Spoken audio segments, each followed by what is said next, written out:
அண்மை செய்தியாக பார்த்து வருகிறோம். ஓய்வு பெற்ற அரசு அதிகாரி வீட்டில் 180 சவரன் நகை கொள்ளையடிக்கப்பட்டிருக்கிறது. 2 லட்சம் ரூபாய் பணம், 2 கிலோ வெள்ளி உள்ளிட்ட 180 சவரன் நகைகள் ஓய்வு பெற்ற அரசு அதிகாரி வீட்டில் கொள்ளையடிக்கப்பட்டிருப்பதாக புகார் எழுந்திருக்கிறது. அண்மை செய்தியாக பார்த்து வருகிறோம். ஓய்வு பெற்ற அரசு அதிகாரி வீட்டில் 180 சவரன் நகை கொள்ளையடிக்கப்பட்டிருப்பதாக புகார் கொடுக்கப்பட்டிருக்கிறது.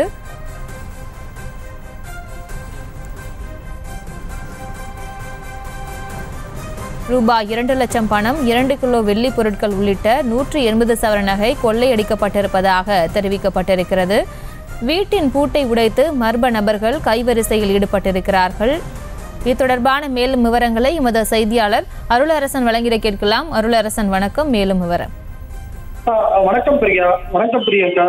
ரத்தனகிரி அருகே ஓய்வு பெற்ற போக்குவரத்து துறை உதவி பொறியாளர் வீட்டின் பூட்டை உடைத்து 180 சவரன் தங்க நகை மற்றும் 2 லட்சம் ரொக்கம், 2 கிலோ தங்கம் பொருட்கள் கொள்ளையடிக்கப்பட்ட சம்பவம் அப்பகுதியில் பெரும் பரபரப்பை ஏற்படுத்தியுள்ளது. ராணிப்பேட்டை மாவட்டம் ஆற்காடு ரத்தனகிரி அடுத்த தென்நந்தியான பகுதியை சேர்ந்தவர் ஓய்வு பெற்ற போக்குவரத்து உதவி பொறியாளர் டெல்லி பாபு. இவர் 2 தினங்களுக்கு முன்பு தனது குடும்பத்துடன் சென்னையில் உள்ள உறவினர் வீட்டுக்கு துக்க நிகழ்ச்சியில் பங்கேற்பாக சென்றுள்ளார்.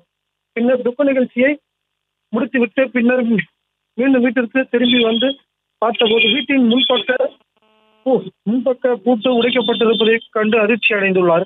மேலும் உள்ளே சென்று பார்த்தபோது பீரோவில் வைக்கப்பட்டிருந்த சுமார் 180 தங்க நகைகள் மற்றும் 2 லட்சம் ரொக்கம், 2 கிலோ வெள்ளி பொருட்கள் என அனைத்தும் கொள்ளடிக்கப்பட்டிருப்பது தெரிய வந்தது. மேலும் இதையடுத்து டெல்லி பாபு ரத்தனகிரி காவல் நிலையத்தில் விவரங்களுக்கு நன்றி அருளரசன். செய்திகளை உடனுக்குடனும் துல்லியமாகவும் தெரிந்து கொள்ள சப்ஸ்கிரைப் பண்ணுங்க.